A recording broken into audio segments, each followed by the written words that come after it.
கன்னிராசி என்பர்கள் கொஞ்சம் கவனமாகத்தான் இருக்கணும். அதாவது சுக்கிரன் அஷ்டமஸ்தானத்தில் இருக்கக்கூடிய வரைக்கும் கன்னிராசி என்பர்கள் பருவ வயதில் இருந்தால் அந்த திருமண விஷயத்தில் காதல் வயப்படுறது போன்ற விஷயங்களில் கவனமாக இருக்கணும்.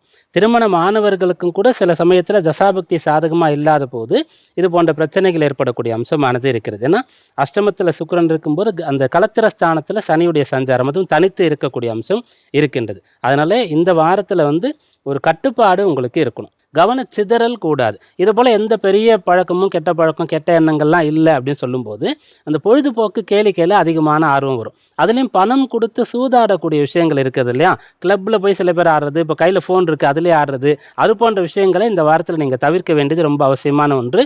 அதனால் பண விரயமும் ஏற்படும், நேர விரயமும் ஏற்படும்.